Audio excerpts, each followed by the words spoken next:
Hello, everyone, and welcome to RHAP's We Know Reality TV. We are covering Amazing Race Canada, Season 11, Episode 6. My name is Jessica Liese, and I am personally, right now, I'm on Canada's second favorite summertime adventure. I'm actually coming to you live from Lethbridge, Alberta. As you can see behind me, I'm right in the where I'm going to be spending the weekend sampling a couple of local fairs. So, if you're local to Lethbridge and you go to Whoop Up Days on Saturday, please come find me and say hi. That would be rad. I don't know if that describes anybody, but just in case. And of course, with me as always, to break down everything that happened, is a man who can always go get a snack in time for his next line, Mr. Dan Heaton. Hello, Jess. Yeah, so I am not in Canada, though, and I did not pay for a really fancy studio. I'm actually in a random hotel in another part of Missouri for a tennis tournament. But Jess and I are dedicated enough where we are going to record and talk about Amazing Race Canada, no matter where we are, even if we're in random hotels. Not that it's random, it's very nice. But we are here. And Jess, I mean, another double pass, Jess. And the face-off, I mean, come on. Sadly, we lost Rebecca squared. They were coming one person, I've heard. But sad finale, but fun episode. Yeah, fun episode. I think I'd been wondering, why are we getting so much less of the Rebeccas? It's really giving a 7th through 6th place finish when you have a team like that, which I'm sure they're really fun in real life. It seemed like they were having a great time the whole time they were out there, but we really kind of the purple team of the season for sure. Yeah. I wondered too, because I was like, we always seem to have a team every season. Sometimes they go a little further, but they always tend to fall in a similar spot. And it seemed like, I mean, every time they make me laugh a lot. And like you said, they weren't getting involved in the drama. They seemed to, like we'll talk about, have good relationships with the other teams. And even this week, it just came down to kind of a weird face-off, and that was it. But which is too bad, because seemed like they were hitting their stride. But I like them as a team. And I mean, the thing about it is I say that I'm sad, and it sounds like I was like, oh, I wish another team, but no, not really. That's the problem at this point. We're sad every week. Yeah. This is Amazing Race Canada. We're sad every week.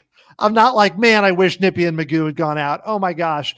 But no, that's not true at all. It's just, you get down to these teams, and sure, there's a team or two that I prefer, but it's like, I prefer them 10% more than the other team, not like a huge amount.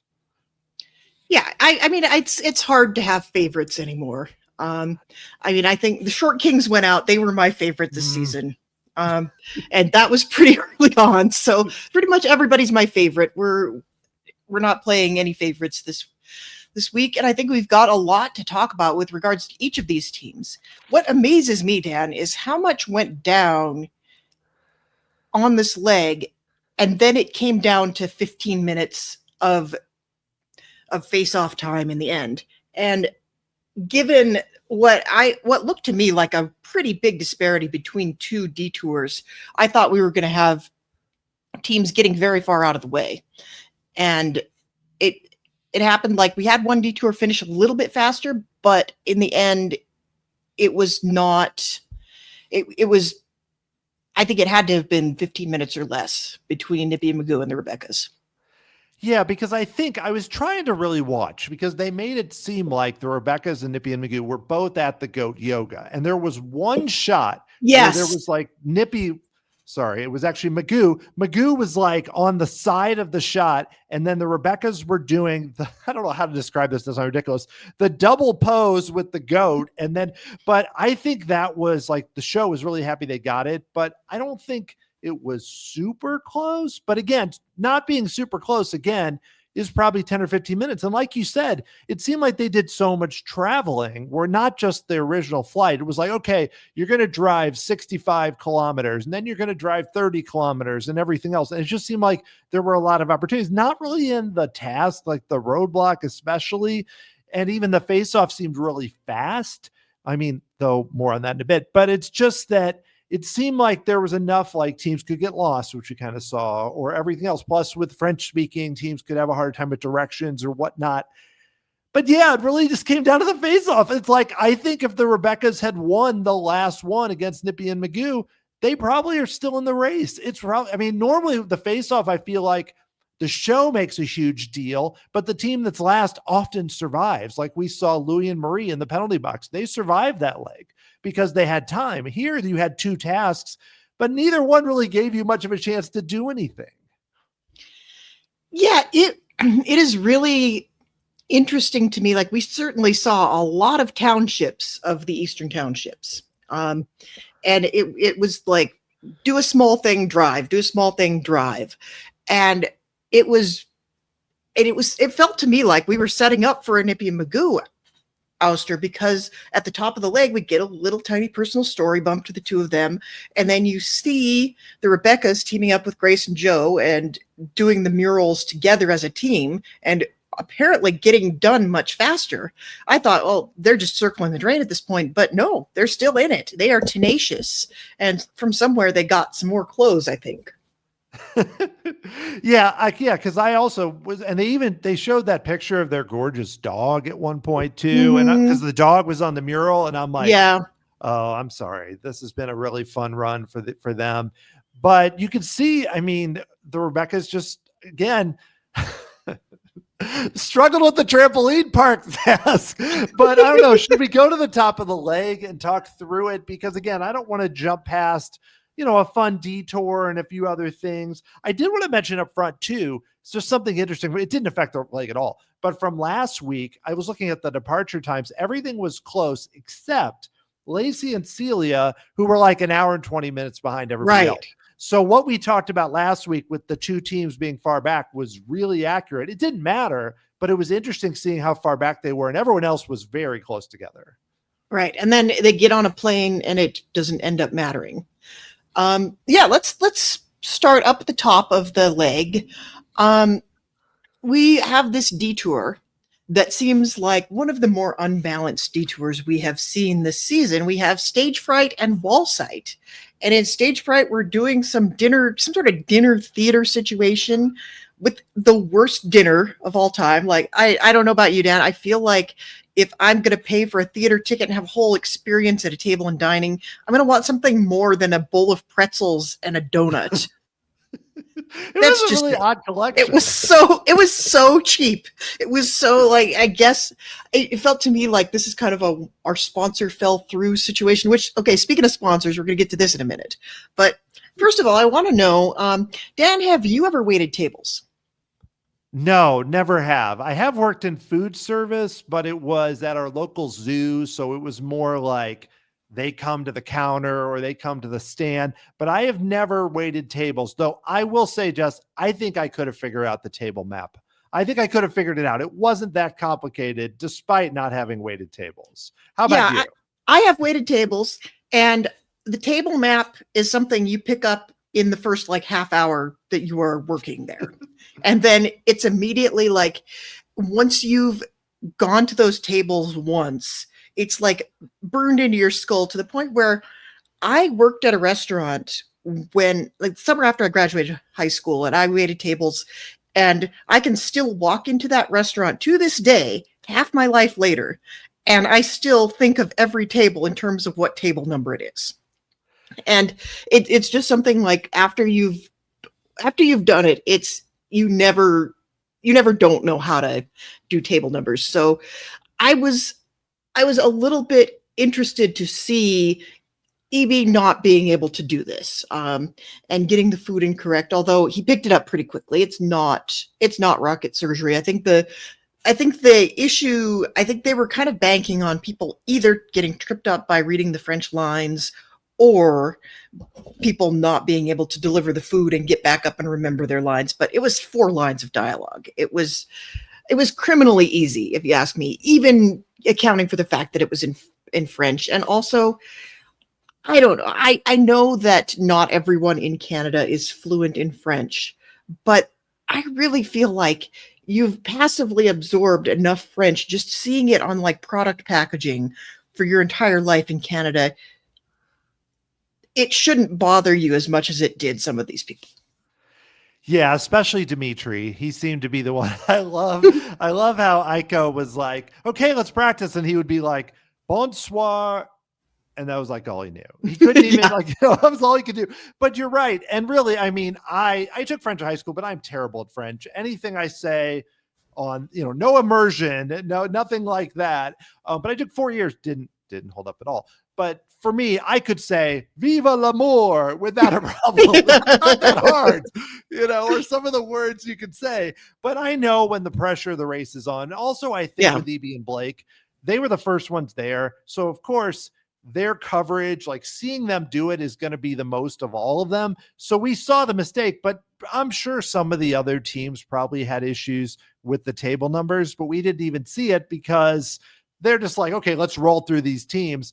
But yeah, I mean, I would think the table numbers would be hard in like a restaurant, like with like 30 tables. But this, it was just like, okay, remember, it's the second one from the right in the second Yeah. row. That's like, the guy in the blue shirt. Yeah. Yeah, they kept showing that same one person, and she's like really mad that she hadn't gotten her order yet. But I don't know. I like. Where's my macarons? Come on, man. I need my little plate of dry cookies that I will not eat because they're going to give us real food after the teams leave. Maybe we'll see how cheap they were.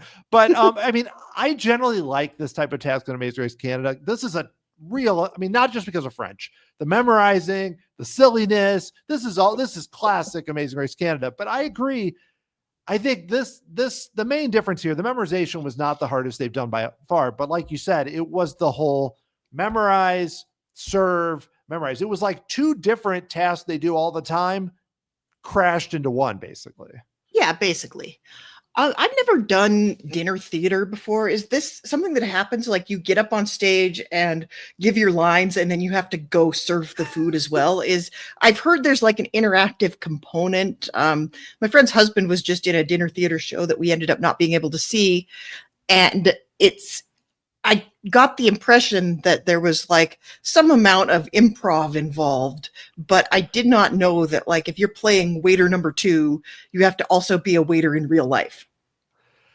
Yeah, I don't know. My experience has only been with I don't know if I've gone to like a full-on crazy dinner theater. One, if I did, there'd probably be more than 2 people working there, I would think. So they'd have other people to serve you than just the 2 people.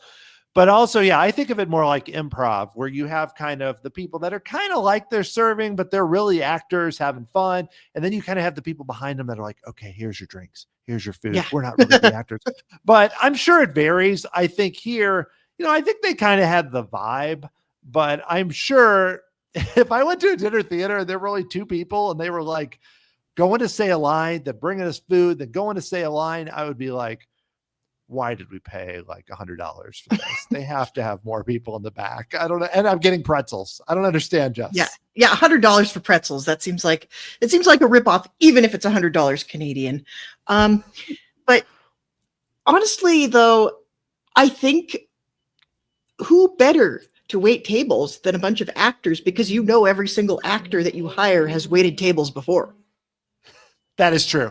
And definitely we saw too, the people that had done acting generally, like you saw Lacey and Celia. It's funny how they like show up and it's something like this and they're just like, oh, come on, and just blow through it and move on. And then you have people that, which is probably how I would be, like Dimitri or something that, just, and even Jesse's a big character.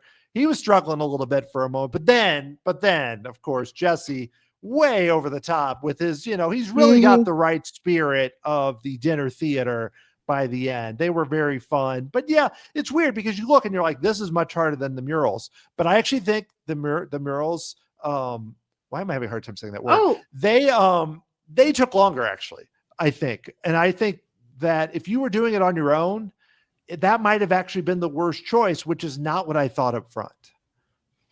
Yeah, it's weird that you say that, Dan, because I thought the murals were way, way harder. Honestly, that surprises me that you thought the acting thing would be harder, because I looked at that like they had to go all over town. There was a huge distance, and maybe like we'll get to this, but we got some insider info about the layout of the town. And a lot of those murals were pretty far apart, and to remember all the details and everything. I thought the murals were way harder. I also think there's a little element of strategy to the acting task, even though you couldn't really team up with another team to do it. But it's something that you've seen a million times before on Amazing Race Canada. You kind of know what they're going to want you to do, and you can also. I thought Ika and Dimitri had the most interesting line of the night, where they get there and you immediately see how savvy they are and how strategic they are, because they're like, well, we'll just jump in and try it once just to see what we're working with, and then we can go back and do it correctly. And I think this ought to be like engraved in the official like best practices for Amazing Race strategy. If you've got one of these judging tasks, get somebody to, get in there and see what they want you to do and what it looks like before you go and like try to learn the dance or learn the lines or whatever. Well, yeah, like we've talked about in the past, sometimes, especially with like the dances, what they're looking for can sometimes be really hard and sometimes be, well, you kind of did it a little bit. Typically, they seem to be harder on this version of the show, but not always. Sometimes it can be easier. And same with reading the lines. Sometimes it's like, well, you kind of got to it. Here, I think, the lines, like you said, were not super hard. And then other times I feel like if you miss a syllable, they would be like, Yeah. And then play the like, wah, wah, whenever. Yeah, or you didn't, your pronunciation was off.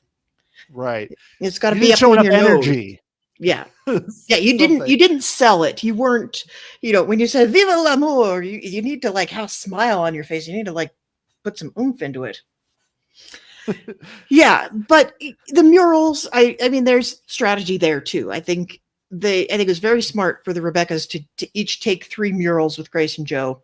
I think there were a lot of small details that could have gotten lost, and I think the hard part of the murals was if you missed something, having to like go back and look at the mural again.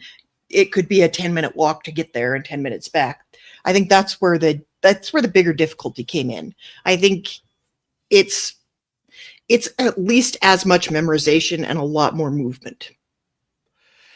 Yeah. I mean, it seemed like they weren't super, super strict to like, okay, you had to know exactly on the mural, exactly where it was. It seemed like there was some, but the trick really seemed to be that one mural, the one right near the water where you kind of it looked like it was in such a strange place where it's like they're kind of crawling down this little edge near the water. And all of a sudden there's a mural there. And that one, I think, was the one they expected people to have a hard time finding, which was the case. But luckily, I think it was Grace and Joe that found it pretty quickly. But yeah, I thought it was really smart. I even was like, oh man, the Rebeccas, again, doing something smart, again, working with another team. Because this is like the perfect work with another team. It's almost designed to be like an intersection where it's like you split it in half. I mean, Nippy and Magoo didn't have it. I mean, no matter how great they were at it, the odds were really good they were going to end up behind those teams, which was true at the time.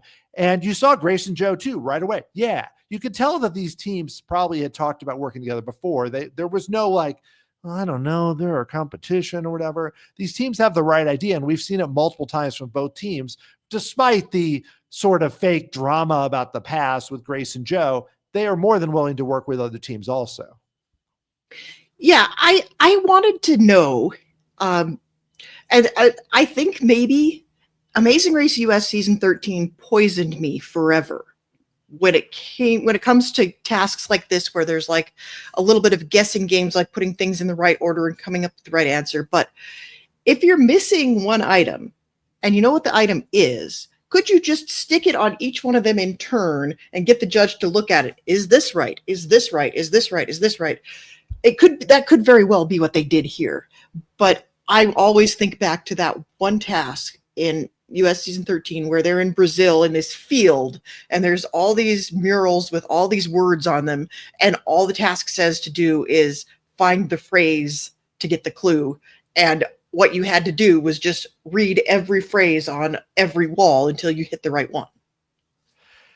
Yeah, and that's one where the producers were like, yeah, no, that was not our best choice. You did see a little bit with Nippy and Magoo when they got it. They're like, oh, so I think they might have been doing a little bit of that. Oh, what Magoo's my favorite thing where he's kept being like, what's the deal with the bucket? where's the bucket? That was making me laugh, and I just kept walking around.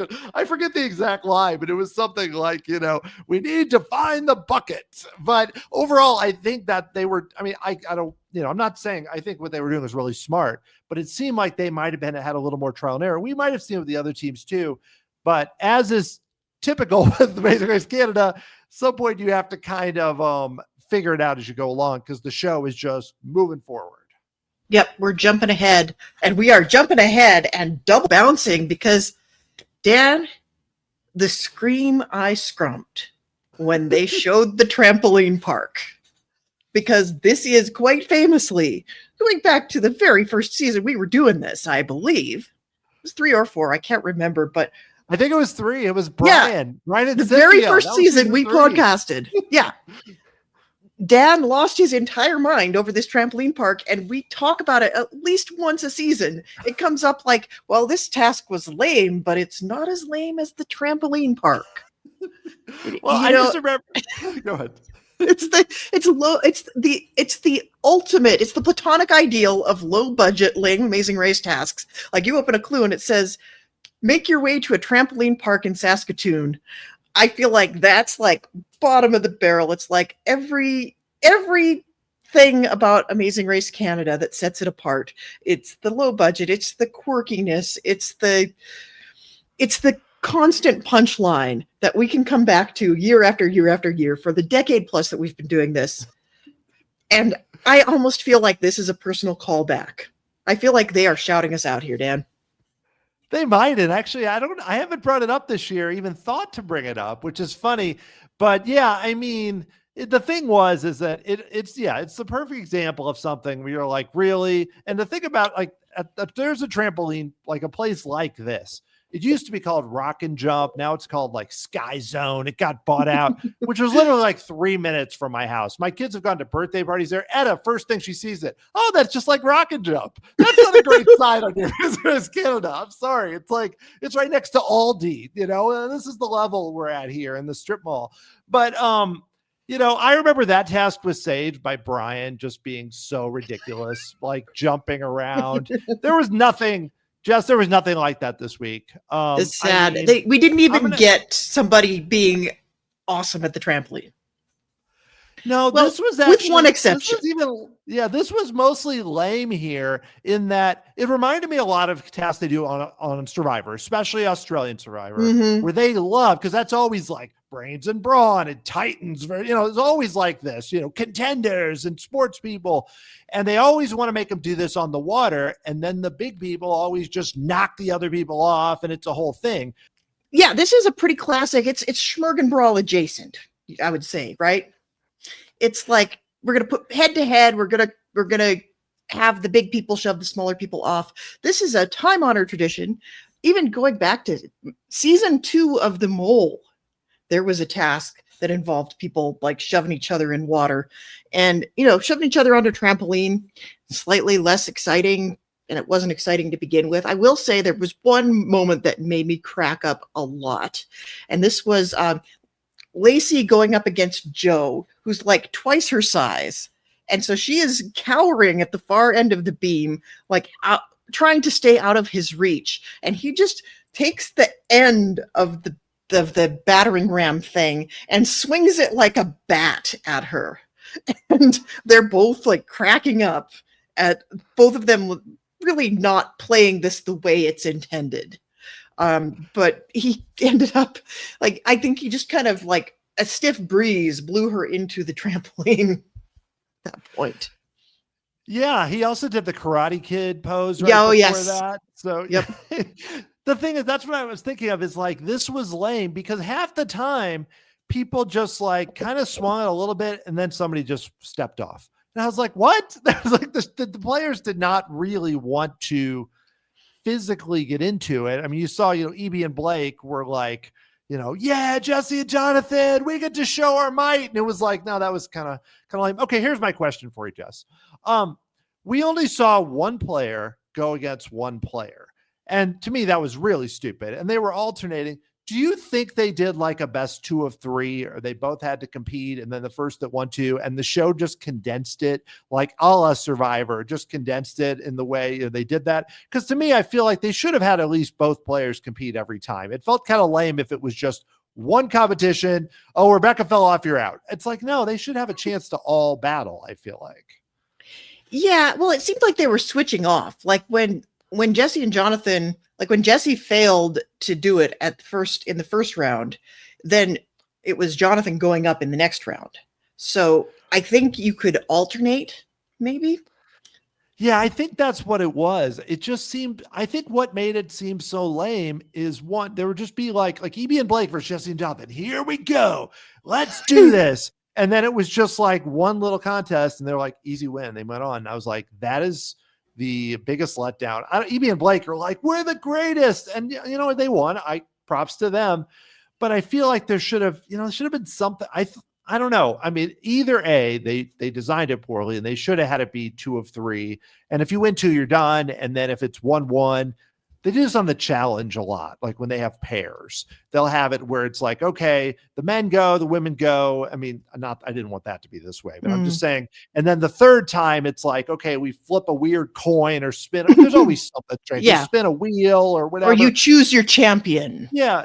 You choose who you want, whoever did it. Here it was just like, I mean, I know some of it's time. If they would have had to have, they could have moved. I mean, they've had some where it's like they play tennis and they have to play a whole game and they go really fast, or they play, I think they played wheelchair basketball once. Same thing. It's like, there's a way to edit this quickly. And that actually might've made it more exciting, where the players just kind of seem like they didn't really want to do this. A lot of them.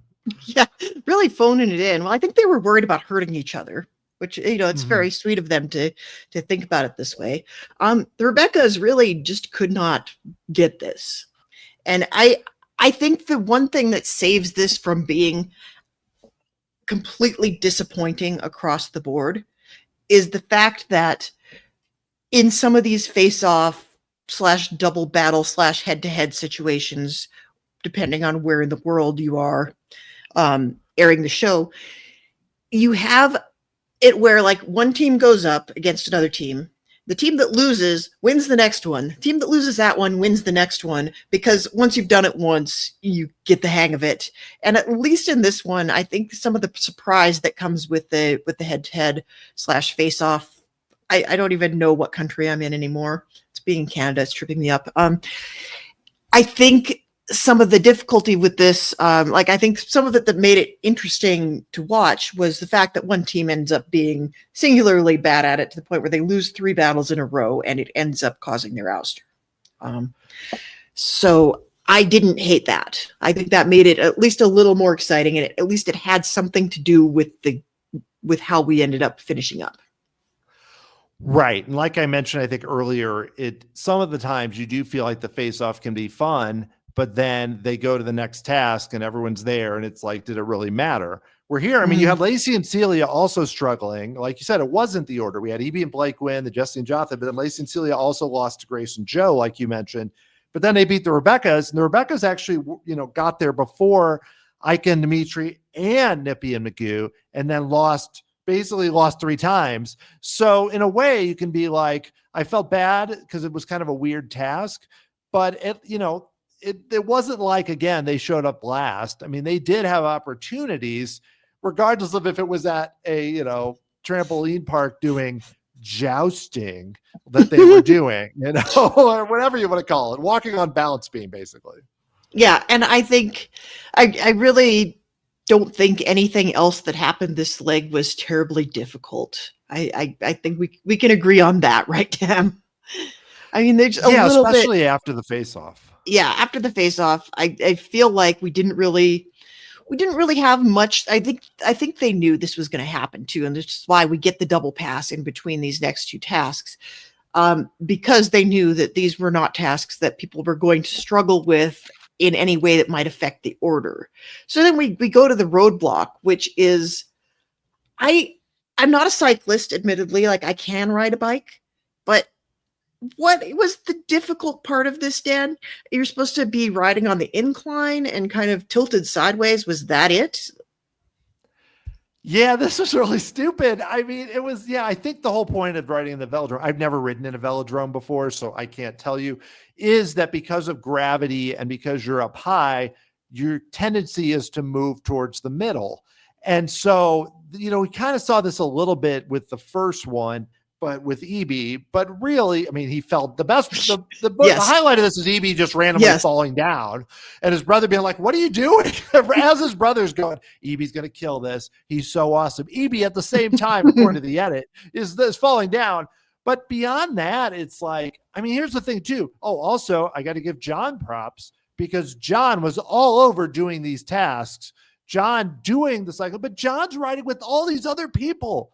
That would have made it harder. Then John's riding, and I'm like, this is going to be fun. You got like 8 cyclists in there. You get to the actual task.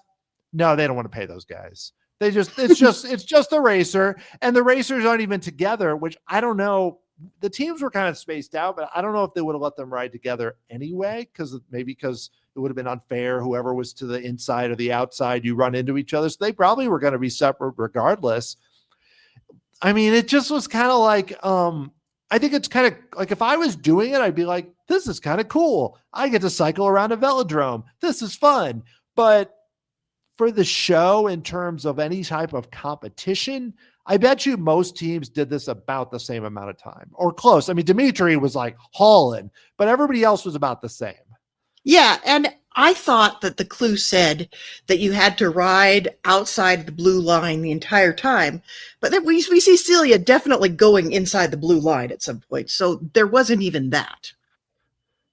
Yeah, maybe it was like you had to be, if you stayed at least partially or something, like they're probably, it seemed like, again, that's the thing. It's like, I don't mean to be too critical, but this roadblock, I mean, if you put a really, like we've seen this a lot, as we saw it with the water aerobics, you can have a roadblock that can almost bunch everybody together because it's so hard. This was like the opposite. This was just like, okay, you showed up first, you're leaving first. You showed up. I mean, and this is like Amazing Race US stuff, like when they're not doing well.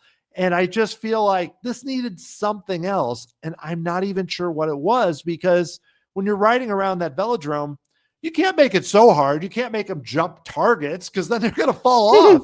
Like, I don't know what you could even have them do. Most of the time what they would do is say, oh, read these numbers as you go around. And then, but I don't even like that very much. Yeah. Memorize the animals. That also feels pretty cheap, to be honest. Yeah. So I don't really want to do that either. So I'm Make not them sure. do math. Come on, man. They could do math. They could calculate their velocity or something.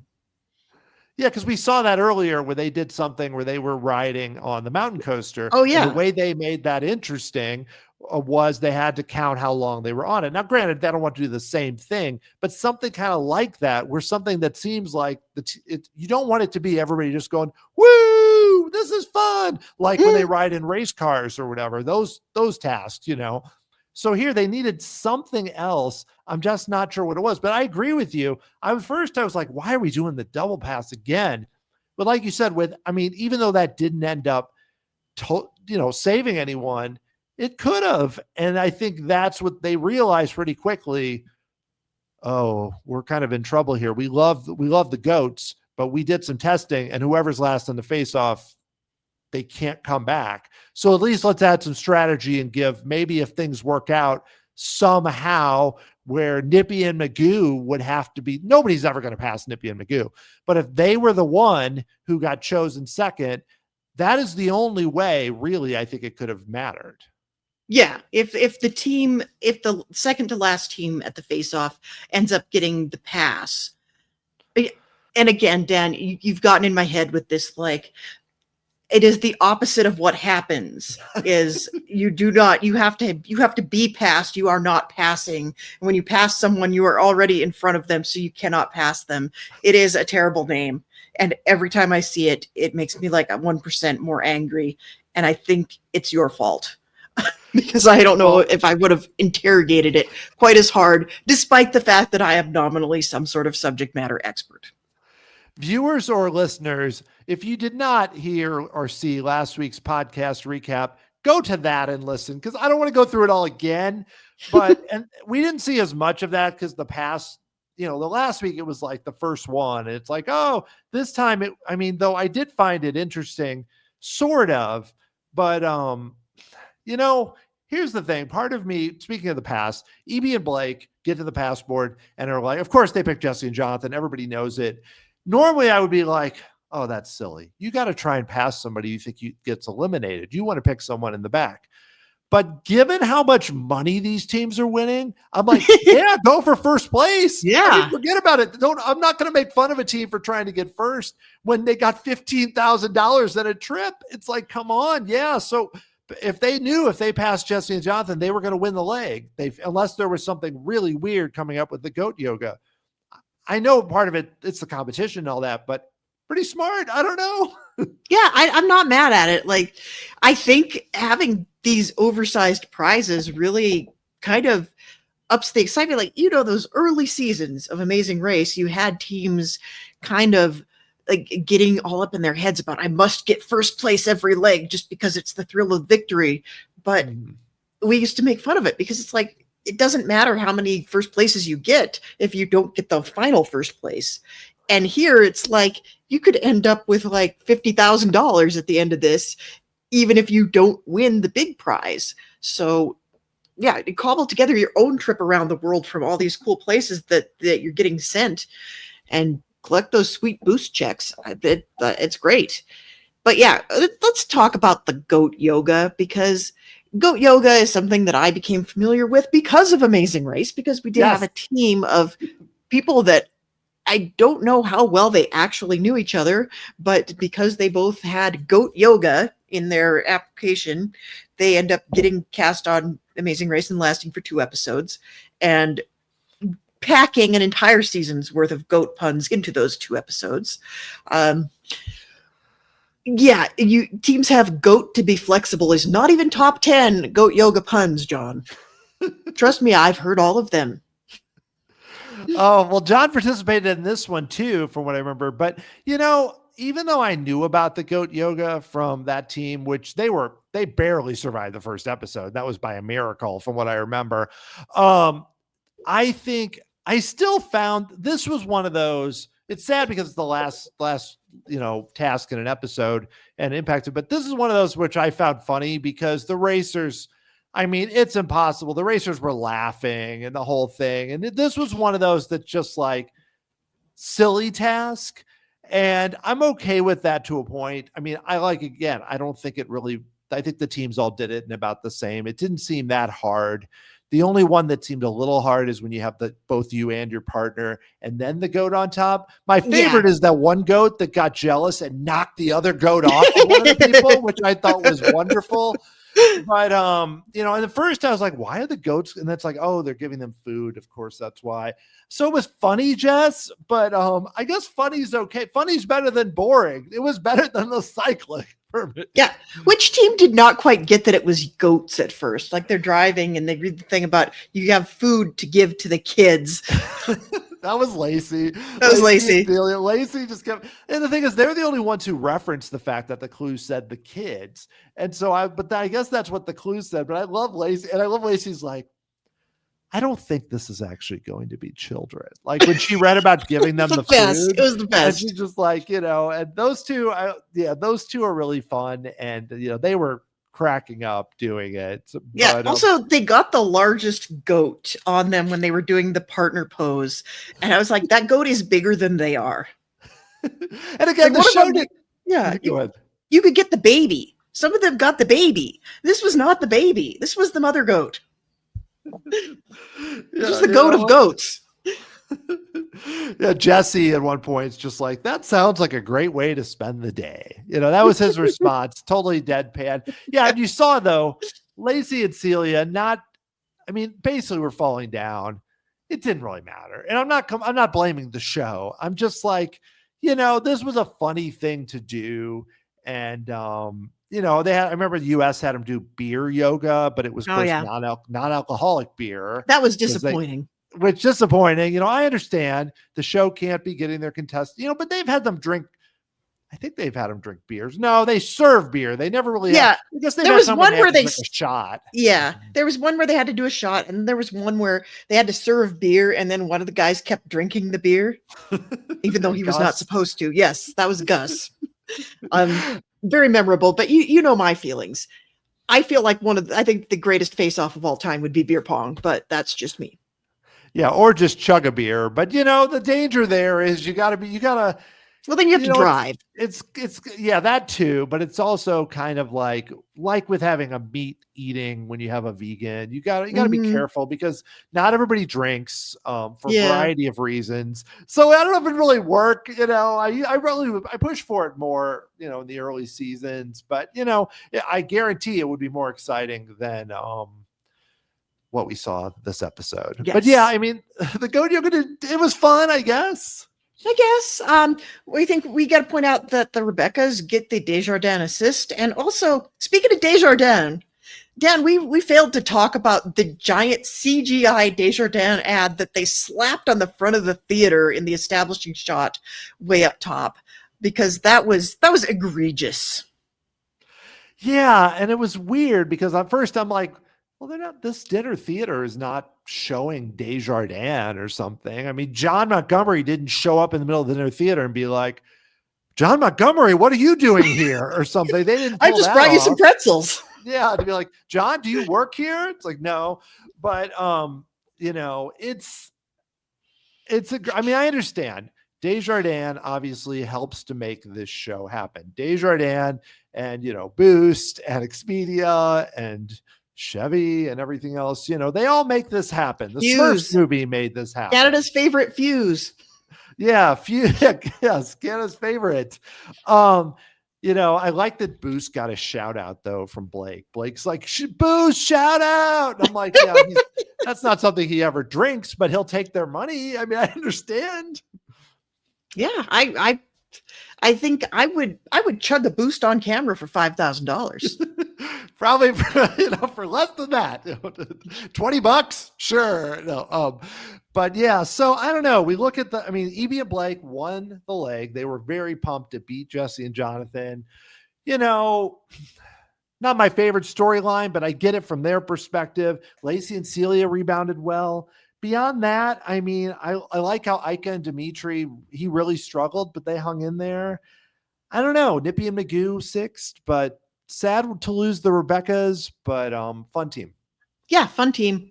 I think Ika and Dimitri are coming at this with the right attitude. Like, I don't think they're too terribly fussed about getting the trips and the Boost money. They just know they got to be consistent. And I wouldn't be surprised to see them in the finals, even though they're usually pretty middle of the pack. Because they're strong contenders. They know what's here. They've done their homework there. And they're just kind of drafting off the other teams at this point. Well, we should mention too, Jesse and Jonathan choosing to pass them. And they mentioned something about the U-turn vote. I don't think that was the real reason. No.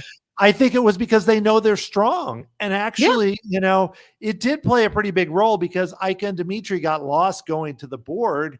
The gazebo, the little gazebo, the sad gazebo where Jesse and Jonathan sat for so long. But they chose them, and Grace and Joe got it. I say Grace and Joe passed them. No, they didn't actually choose to pass them on the board. That was last week. They drove past them. They passed them in real life and not on the board. But this is why it's confusing. This is why this is a bad term. And even they were kind of like, oh my gosh, we're going to have to wait for Nippy and Magoo. I felt a little bad for Nippy and Magoo, but I get it because if they had gotten there in front of Grace and Joe, they would have been there. Ika and Dimitri would have been there for like 2 minutes. And instead they were there for probably, I don't know how long, 20, 30 minutes. Probably it was less, but it seemed like a good amount. Didn't end up mattering. One, because they're good at tasks and they seem to be, I say they're good at navigating, even though I just mentioned they got lost. But interesting on Jesse and Jonathan, because I think they realize they know Evie and Blake are strong, but they're looking at these other teams, and I think they recognize another contender, even if that team is finishing lower. Yeah, and I think if the team's finishing lower, you have a chance to potentially knock them out with something like this, which is also something that you can't underestimate that. And I think also when they arrived at the task immediately after the detour, they got some interesting information. Like, they arrive at the Faceoff, they know kind of what order they're in because they knew the other teams from the other detour weren't there yet. And that kind of gave them that gave them kind of the lay of the land in a way that I think you wouldn't have otherwise gotten. And that in two different places, I kind of clocked that they had more information than they otherwise would have on who is in front of them and who is behind them. I mean, they're Jesse and Jonathan, they're E.B. and Blake. They know they're kind of in the frontish, but at Goat Yoga, I don't think I've ever seen a task judge tell somebody what order they have arrived in. That blew my mind. I don't think they're supposed to do that.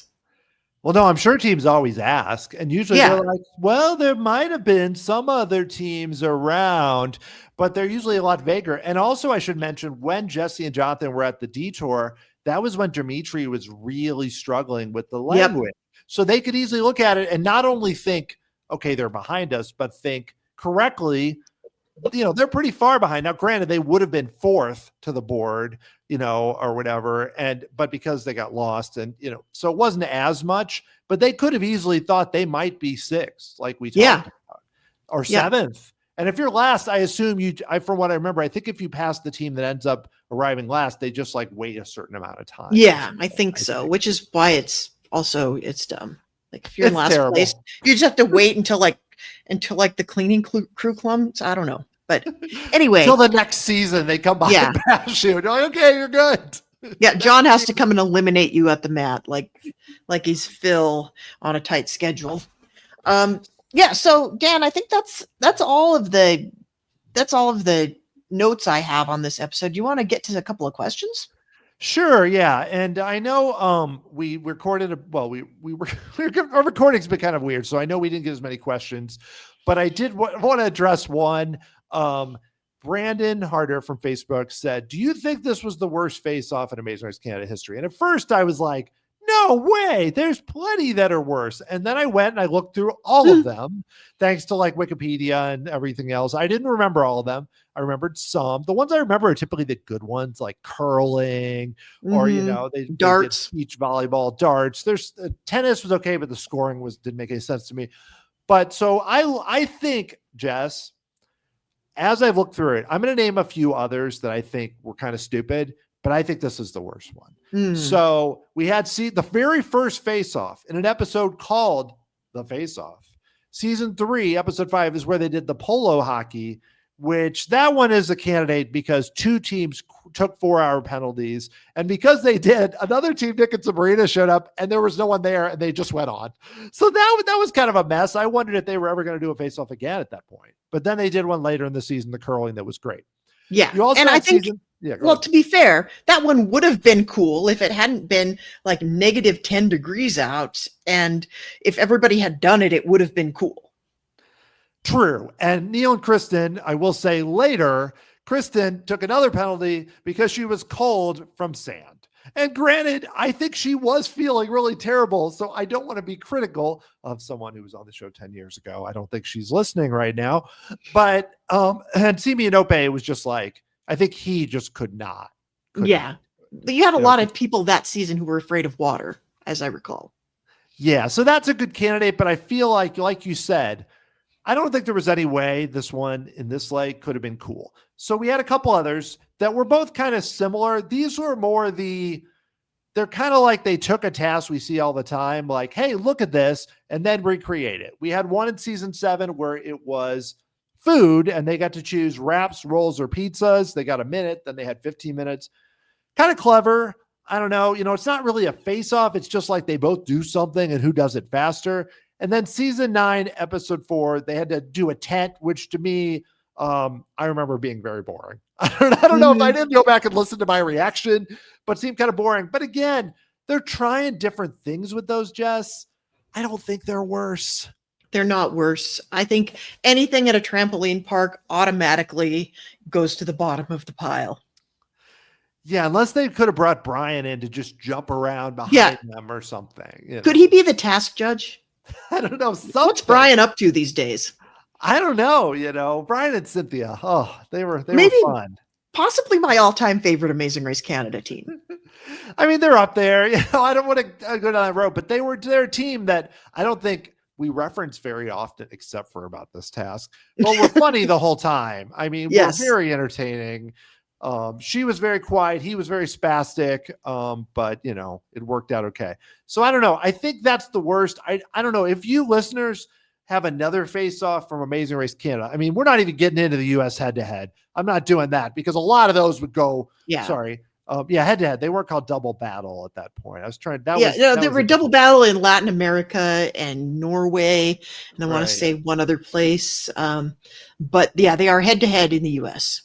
Yeah, the US, I mean, they had the fry races. They had some of the things with some of this. There was one really silly one. The worst part is it was before the pit stop. So US, but in Canada, I think this was the worst one.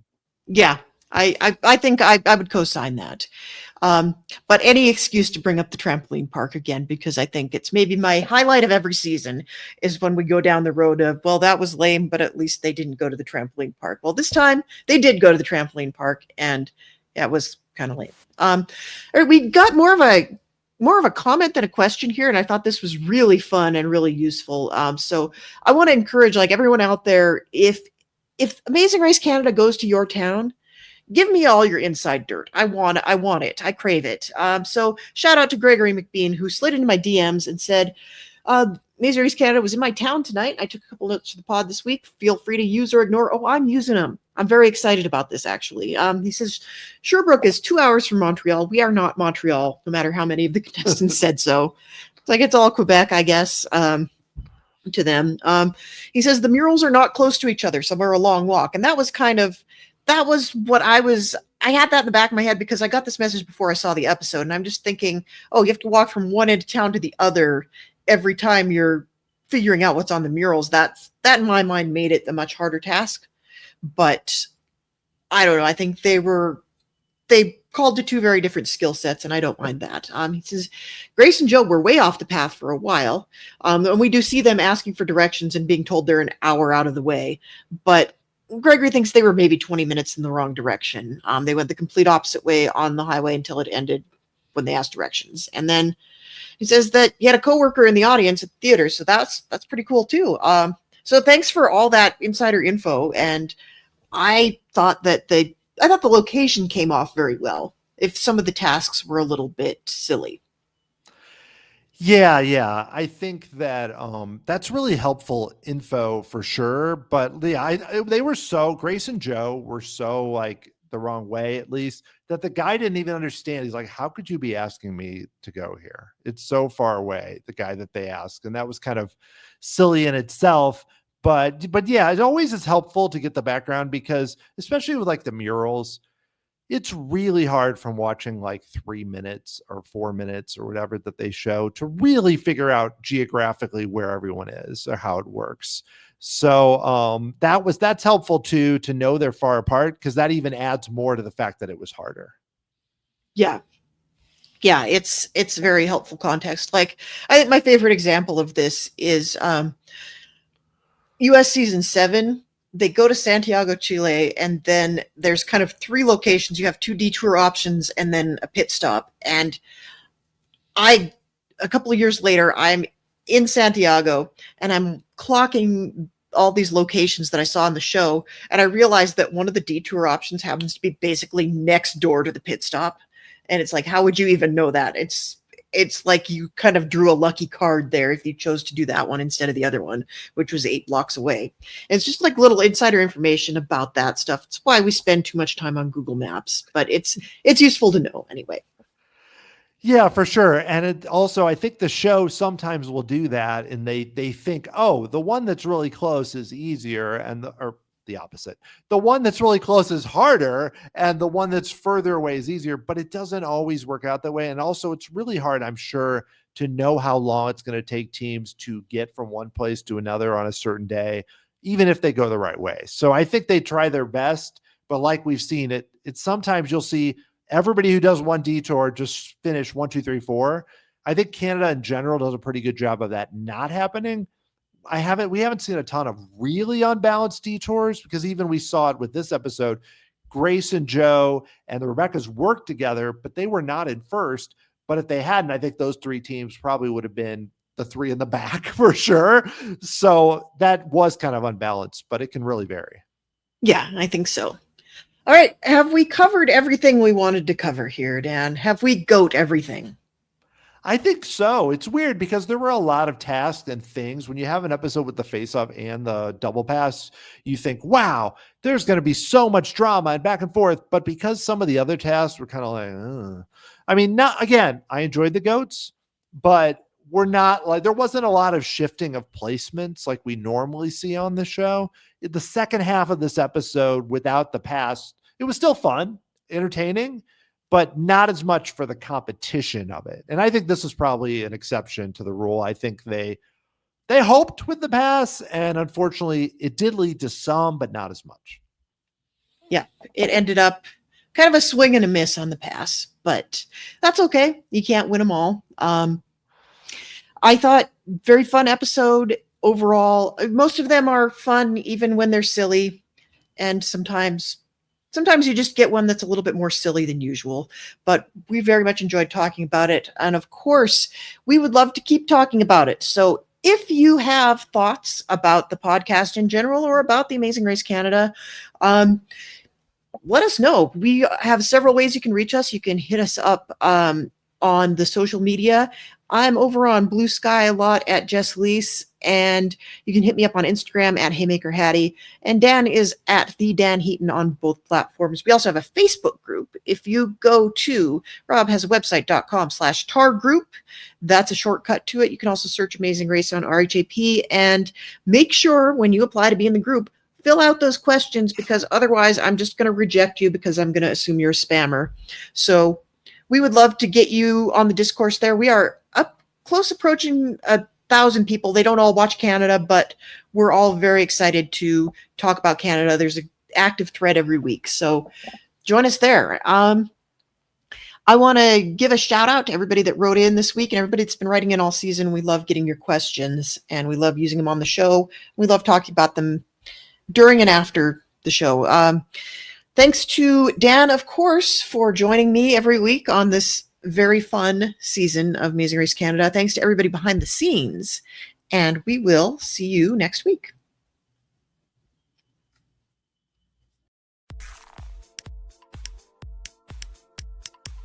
This is RHAP. We know reality TV.